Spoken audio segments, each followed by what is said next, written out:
성경을 읽다 보면 정말 상상도 못했던 이야기들이 튀어나올 때가 있잖아요. 오늘 우리가 파헤쳐 볼 이야기가 바로 그런 케이스인데요. 정말 기이하면서도 또 엄청나게 깊은 의미를 담고 있는 사건입니다. 뭐냐면요. 물고기 입에서 세금을 낼 동전이 나왔다는 이야기예요. 네, 진짜예요. 물고기 입에서 동전이라니? 아니, 이게 무슨 동화에나 나올 법한 얘기잖아요? 그쵸? 근데요, 이 정말 짧고 이상한 이야기 속에 사실은 수세기 동안 수많은 사람들을 이게 도대체 무슨 뜻이지? 하고 고민하게 만든 엄청난 비밀이 숨어 있다는 겁니다. 자, 지금부터 그 비밀을 한번 같이 풀어보시죠. 바로 이 장면이에요. 예수님의 제자인 베드로가 물고기 입을 떡 벌렸는데 거기서 동전이 나오는 모습. 진짜 많은 사람들이 이 부분을 읽으면서 고개를 갸우뚱하게 만들었던 바로 그 사건의 핵심이죠. 자, 여기서 질문이 생깁니다. 과연 이게 그냥 문자 그대로의 기적이었을까요? 아니면 뭔가 다른 걸 가리키는 깊은 상징이었을까요? 오늘 이 질문의 답을 찾기 위해서 우리가 한 5단계 정도로 이야기를 한번 파헤쳐 보려고 합니다.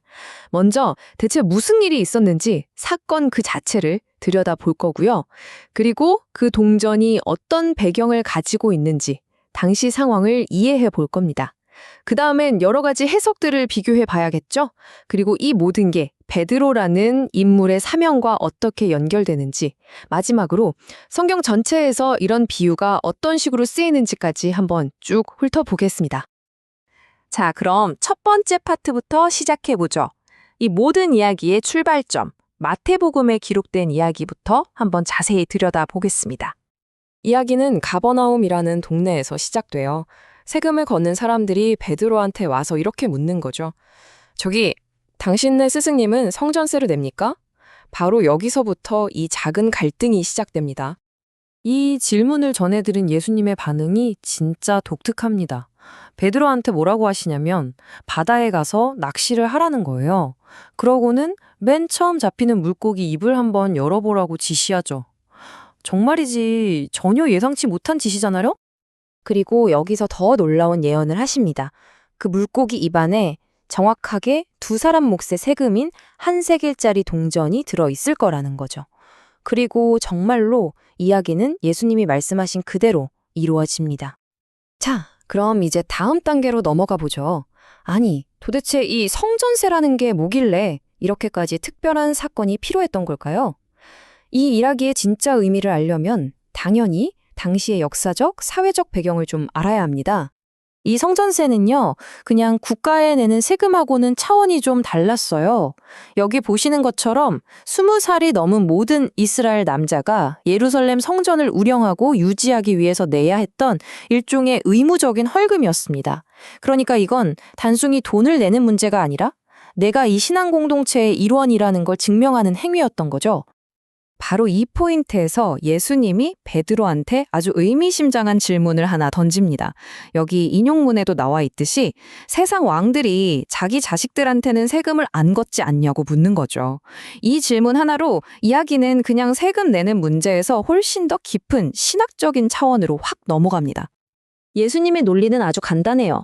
성전이 하나님 아버지의 집이라면 아들인 나는 당연히 세금을 낼 필요가 없다는 거죠. 하지만 괜히 사람들에게 오해를 사거나 불필요한 갈등을 만들고 싶지 않으니까 기꺼이 내겠다는 겁니다. 여기서 진짜 중요한 건 뭐냐면 이게 의무가 아니라 배려 차원에서 내는 거라는 점이에요. 자, 이제 이 이야기의 진짜 핵심적인 논쟁으로 한번 들어가 보겠습니다.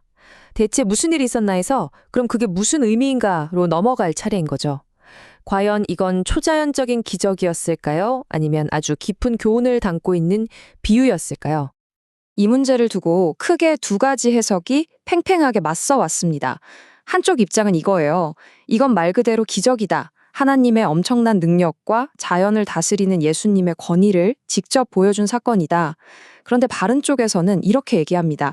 잠깐만, 이 사건의 진짜 기적은 물고기에서 동전이 나온 게 아닐 수도 있어. 그 안에 담긴 교훈이야말로 진짜 기적이야. 라고 말이죠. 예를 들어 신학자 장 칼뱅 같은 사람은 이게 그냥 돈 문제를 해결한 게 아니라 세상의 왕보다 더 위대한 예수님의 신적인 왕권을 보여주는 상징적인 행동이라고 봤어요. 특히 이 모든 사건의 조점이 사실은 베드로를 가르치는 데 맞춰져 있다는 점에 주목하는 거죠. 자, 여기서부터 이 이야기의 가장 깊고 어쩌면 가장 중요한 해석이 시작됩니다.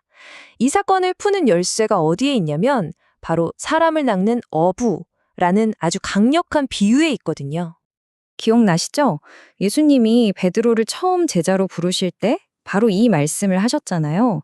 나를 따라오너라. 내가 너를 사람을 낚는 어부가 되게 하겠다. 평생 물고기만 낚던 베드로에게 하신 이 약속, 오늘 우리가 다루는 이 동전 이야기는요, 바로 이 첫 부르심과 아주 깊숙이 연결되어 있습니다. 자, 이제 그림이 좀 맞춰지시나요? 예수님이 낚시하러 가라고 하신 건 그냥 돈을 구해오라는 뜻이 아니었던 겁니다.